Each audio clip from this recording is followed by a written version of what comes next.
Welcome to the One Question podcast from O'Brien Governance Design, who specialise in corporate governance for the public and not-for-profit sectors. I'm Will Francis, and in each episode, I ask Trish O'Brien a different question about corporate governance. Hi Trish, how are you doing? Hi Will, I'm fine, thank you very much. How are you? I'm very good, thanks. So I believe that in this episode, we're going to be talking about committees of the board. Is that right?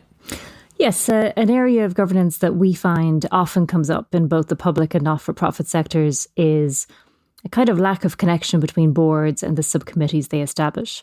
It's sometimes an overlooked part of governance, so we thought it was worth dedicating a podcast to it. Okay, so why do boards set up subcommittees in the first place? There are two main reasons probably why boards set up subcommittees. One is because they have to in some cases, and the other is that subcommittees can help them be more effective. Okay, so first of all, when would they have to?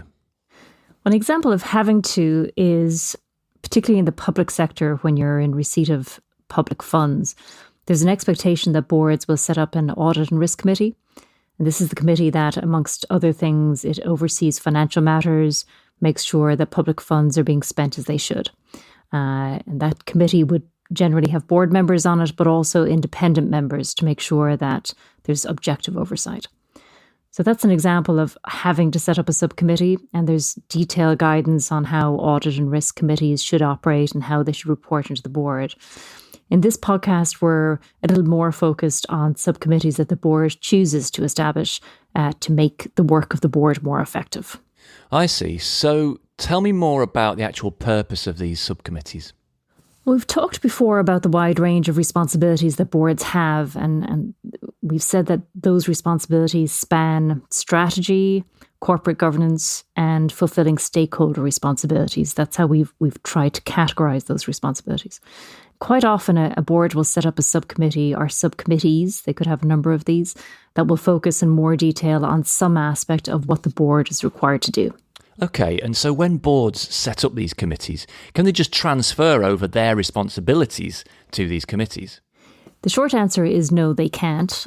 They may set up a committee that can make decisions on behalf of the board, or they might set one up that just gives the board advice or makes recommendations to the board for final decision. But in fact, either way, the board remains responsible for any decisions that are made, whether it makes those directly or via subcommittee. I see. So the board sets up these subcommittees, and sometimes they can make decisions for the board, and other times they make recommendations to the board. That sounds okay. So where do problems arise? Well, often we see that when the board sets up a subcommittee, it can become kind of disconnected from the work of that subcommittee. And that then represents a risk for the board, so that the board can't actually exercise oversight if it's not engaging with its subcommittees. And again, just to be clear, that the board remains responsible for all decisions, even those that it delegates to its subcommittees to make. Okay, so why do you think this disconnect is happening? Where we've experienced it or witnessed it, there's generally one or more of the following 5 issues exist. I'm sure there are more than this, but we'll try and categorise them and take 5 of them. So one is that committees established by the board haven't been given a clear mandate and a time frame in which to carry out their responsibilities. And so they've kind of drifted in their work. So the purpose of the subcommittee, what it was supposed to do, its terms of reference, etc., just haven't been clear from the outset. That's one reason why we tend to find that this disconnect happens. The second one is that the reporting requirements between committees and the board are unspecified and undocumented. So it's just not clear how they're supposed to be connecting up.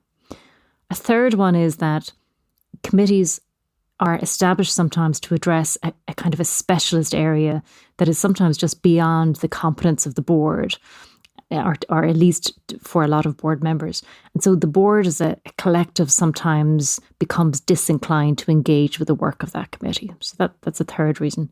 A fourth is that there can be just a lack of overall management of the governance structure to facilitate the coordination needed between the board and the committees.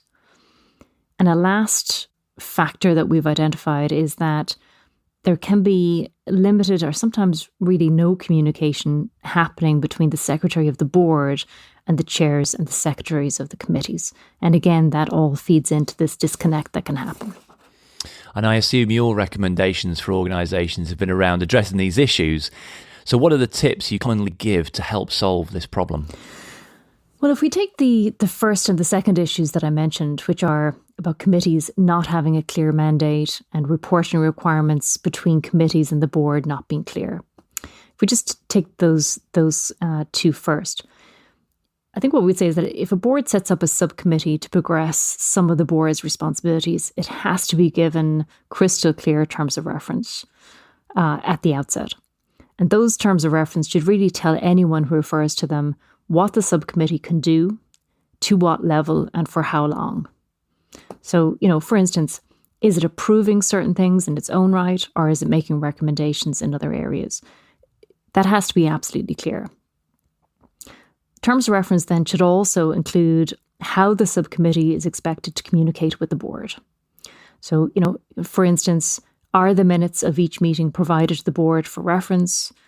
Does it provide the board with a written report, maybe once or twice a year? Does the chair of the subcommittee meet with the chair of the board occasionally to discuss the effectiveness of the committee? Those kinds of arrangements should be clear, and I would suggest should be included within the terms of reference so that they don't get lost. So the reporting arrangements need to be in there. I think the terms of reference should also say when they're going to be reviewed. It's important that a board doesn't just set up the subcommittee and almost kind of forget about it. It needs to be actively considering if it's working as it should, and that may require changes to the mandate of that subcommittee. And any changes to that then need to be recorded in the terms of reference. So constantly looking at, defining what it is the subcommittee needs to do, making sure it's clear as to how it communicates with the board, and then always looking to see if it's actually effective, if it's doing the job that it was intended to do when it was established first. It sounds to me like, as in lots of areas of governance and in management, if left to its own devices, if left to just develop organically, often its natural state isn't to work really well, and it needs defined processes and reviews and timed regular communication that is quite contrived but set out in some sort of clear process. Because like I say, it's not clearly its natural state to work as we would all hope. Yeah, exactly. And if it's not working as was intended, it could present a risk to the organization, because it could actually have started working outside of its terms of reference. It could have started making decisions that really it shouldn't have. It could have stopped communicating things that the board actually needed to know about, and that had implications for something else. So yeah, exactly. You have to have those connections, and you have to be constantly reviewing and trying to improve the relationship between the committees and the board. So clear terms of reference then will help to explain what role the subcommittee plays and how it reports into the board. But what about this third issue that you mentioned about subcommittees being quite specialist and maybe beyond what the board knows about, understands and can engage with?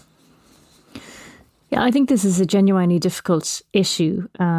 It actually comes up quite often with the Audit and Risk Committee, where you have board members who've never dealt with financial matters before, and they really just don't know what questions they should be asking when reports are coming in from the Audit and Risk Committee, or if they're presented with a budget or with management accounts. They just don't know where to go with that. And there's some other boards that have quite technical responsibilities that could have been given to them through the legislation that formed the organisation, formed the board.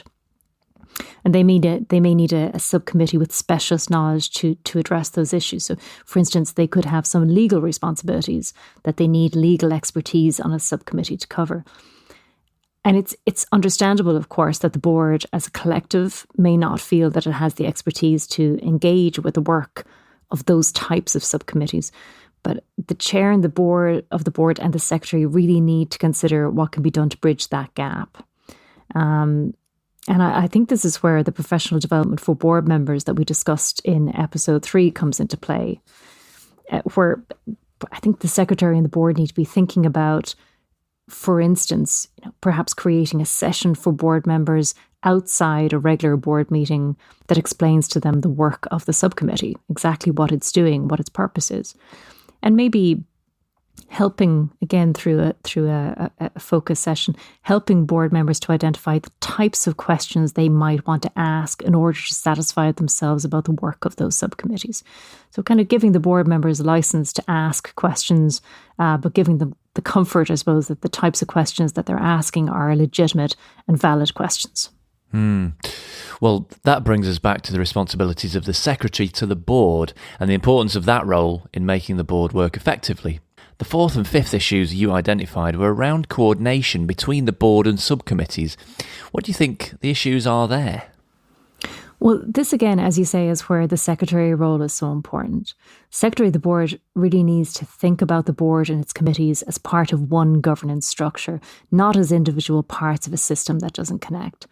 And there are a few things that need to be done here. I think the secretary needs to make sure that minutes from subcommittee meetings are being provided to the board for reference, that any periodic reports that are due from subcommittees on their business are actually produced and that they're submitted to the board. That's an important task and role.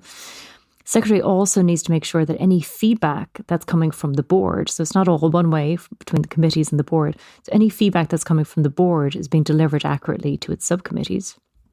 And I think it can also be useful for the chair of the board to meet the chair of the subcommittees once or twice a year to discuss how the connection between the board and its subcommittees could be strengthened.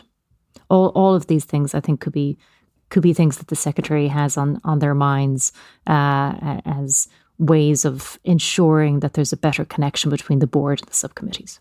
Yeah, that makes sense. Well, in episode 1, you were telling us about external evaluation of the board. Do these subcommittees get evaluated at the same time as the board?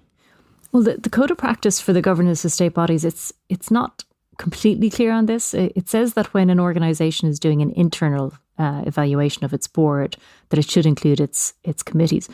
It's not quite as explicit about committees being included in external evaluation, but even so, I think the spirit of the code suggests that it is intended that committees are included in external evaluation, and it's something that we would advocate.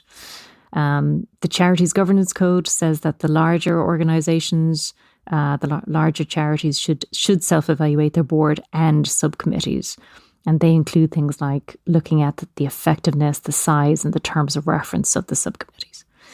I think evaluation of boards and committees means that you're looking at the governance system in a more complete way. I think that helps. If you look at boards and their subcommittees together, I think it helps board members and subcommittee members to understand and see that their work is connected. Yes, I can see the importance of that. Well, thanks so much, Trish. That was really insightful. Great. Thank you, Will. As discussed before, one of the roles of the board is to provide strategic direction and to add strategic value to decisions. Sometimes boards can slip more into operational issues, and that's really the job of the head of the organisation and their staff. So I'll be talking to Trish in the next episode about how we can stop that happening. I hope you'll join us. And don't forget, you can find out more and access resources, templates and the one question guides at o'briengd.ie. Thanks for listening.